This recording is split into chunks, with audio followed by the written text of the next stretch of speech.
One place it's fun to get lost in the weeds when people are shooting at you is in Call of Duty Black Ops 6, which just dropped. And I know this happens every year, but the buzz on this one is pretty positive. And I think a lot of lapsed fans are kind of coming back and really having a good time with it. We gave Simon Carty for IGN gave the campaign a 9 out of 10 for the review.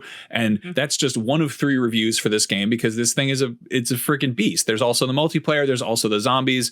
Which of you have been playing this? Nick, Jada? Yeah. Akeem? I've been living in the zombie world, blasting zombies and manglers and abominations and oh my, all that abominations. Nice. Nick, what about you? Yeah, I flew through the campaign and then kind of dipping my toes in multiplayer. I don't like every Call of Duty. The first couple weeks multiplayer, it's fun, but there's no like battle pass. So I'm one of those people that I like to get everything in it. So I'm gonna wait until I think the 14th when season 1 starts. But it's been great so far. Okay.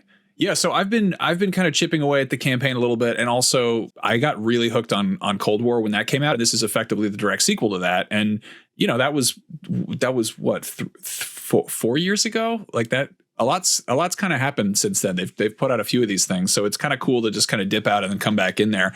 Jada, what's new about zombies? What's going on there? Zombies is great. It feels like a great return to form. It's back to the round-based mode type instead of just, I believe it was time-based in some of the other ones. I'm like 3 or 4 years lapsed on zombies, but regardless, I'm having a good time with it. The 2 maps, Liberty Falls and Terminus, are excellent. There is a lot of Easter eggs, tons of little surprises and stuff to find. There's like a zombie rave you can pull off in the Liberty Falls map, which I believe we have a guide up for. Yeah, you can start a zombie rave. What? No, sorry. What? What? Yes. You saying rave or raid? Rave.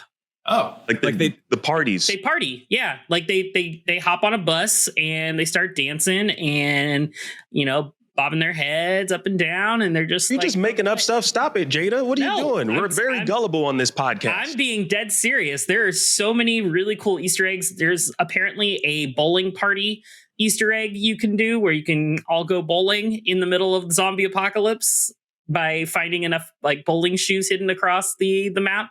I haven't done that one yet, but I've seen video clips of it, and apparently there's a trophy for it. So I'm going to have to go bowling in the middle of zombies eventually. But the weapons are great. There's a lot of strategy that goes involved to make it into the higher levels. I think so far I've only made it to round 36 solo, which is pretty good. The zombies start to hit really hard around that level, but they changed how the scaling works based on rounds. To my understanding, the previous zombie games or pre-zombie iterations they would just increase the health of the zombies, so they would be a bunch of bullet sponges. This time they don't feel like bullet sponges even post round 30 so far, up to 35 36 I've gotten to. They just send way more zombies. They just overwhelm you with numbers, which honestly I prefer that versus having to empty an entire clip into one zombie to kill it. I'd rather empty a clip, killing 15, 20, and there still be another 100 chasing after me. I would much prefer I feel like that's a more authentic sort of zombie survival experience. It's like they're all kind of cannon fodder, but there's a lot of them. Yeah, but yeah, it's been having a blast. Yeah, they tried to make the last version of zombies like an extraction shooter, and it didn't work out well. So it's good to hear that it's back to round based, because that's actually really fun. Yeah, there is like a whole exfiltration thing where it pops up every like 5 or 6 rounds, but I haven't like really noticed a major difference other than maybe the experience I earned for my account level. Outside of that, supposedly if you build weapons in this, you're able to take them outside of that, but I haven't been able to figure out how that exactly works and do that successfully. Anytime I've had good rounds where I maybe have built a good weapon, I didn't get to exfil because of getting stuck on like a pole or a awning or something like that and just getting swarmed and dying. Nice. But yeah, it's great. I'm having a lot of fun with it. It's great solo and it's great co-op. That rules. Yeah, like the thing with these games is that, yeah, they come out so rapidly, and they make so much money that they jam so much crap in there that it's like hard to keep track of what's even going on.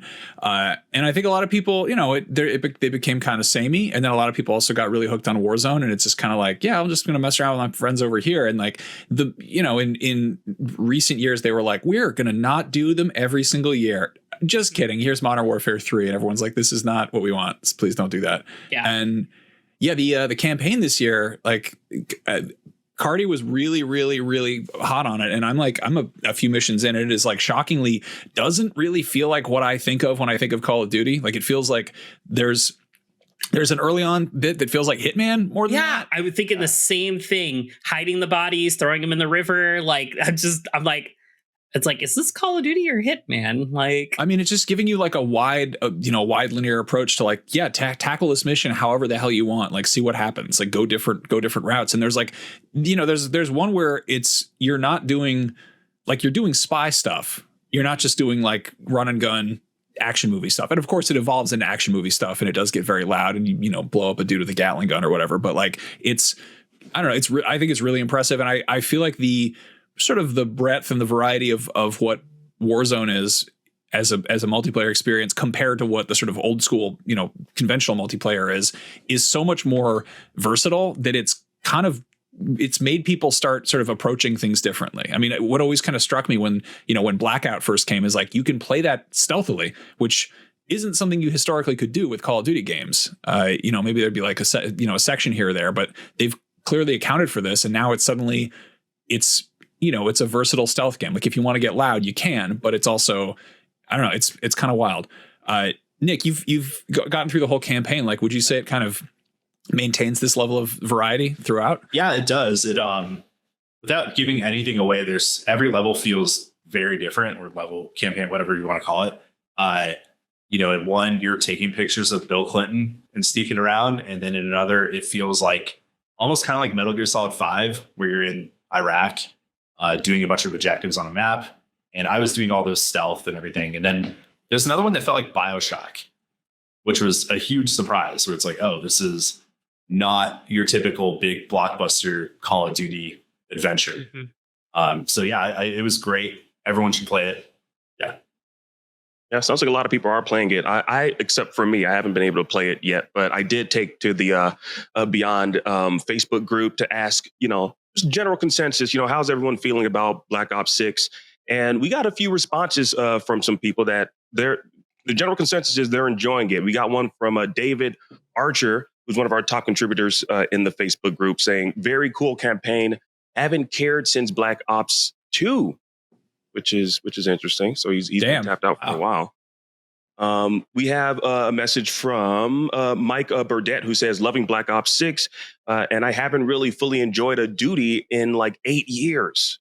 Guns and movement. Probably go to the doctor for that. Doesn't seem. Fully enjoyed a duty. Oh, come on. Look what you got me saying, Mike. Damn it. I just realized what I said. He goes on to say, still some dumb, well, he cursed. Speaking of duties, some dumb duty that comes with any online shooter, but I find myself unable to put it down at the moment. We have a message from Jonathan Perry, another one of our top contributors in the group. I'm liking Call of Duty 6 so far. I'm not a big COD fan these days, but it feels a little bit like the 360 era ones. Is that a safe assessment? Ooh, I get that vibe. Yeah. I get that vibe. Yeah. Okay. All right. And then we also asked a question about Dragon Age, which I believe we're gonna dive into as well. But yeah, if y'all have any, if y'all want to contribute as well, you can join our Facebook group, facebook.com/groups/podcast Beyond. Yeah, I'm excited for this one. Hopefully I'll be able to jump into it later on this week. Yeah, it's a deep ocean to jump into. Like the thing about COD is like you can say stuff like, yeah, there's a zombie rave, and like there's just so much of it that you're like, really? I don't know. Are you lying to me? Like I could just make up stuff. It's like, yeah, you got to take pictures of Bill Clinton. It's like, really? Is that like Bill Clinton hasn't been in a game since NBA Jam? What are you talking about? Like it's kind of weird that there's that much stuff with it. Like, I mean, a stupid question was like, does zombies have any fun celebrities like Jeff Goldblum in it? Like that's not a stupid question because of how much stupid stuff they've put in there. Can you go on the Titanic and get a lightning rifle? Can you, Jada? Is that a thing? there is a lightning gun, and there is like boats, I believe, in Terminus, if I remember correctly. So far, no magicians or the Titanic, I guess. I think that was there's like a supposedly there's like a superhero like that you can transform into a superhero type thing, supposedly. Okay. So, with laser eyes. I haven't done that one. I saw like a screenshot and I was like, I don't know if this is real or somebody. Is it a certain superhero or just like a nondescript? It's a nondescript. It's a nondescript like hey, we're making a superhero. Don't sue us. Yeah, like, you know. Yeah, I don't know. I kind of love that level of escalation where it's completely absurd. Like my buddy showed me a clip of like a gun that you can get. I think it's in like mobile or so. I don't even know. It's like, it's clearly a thing you pay some microtransaction bucks for, but the gun is shaped like an aircraft carrier, and it's got like, it's not even an aircraft carrier. It's just it's like a jet engine.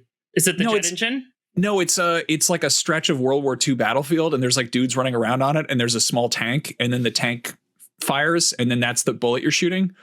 But if you zoom in on it, there's just little guys running around on top of it. Like you ate a bunch of mescaline and then went to war. Like it's just a really bizarre thing to throw in there. So yeah, that's a trip.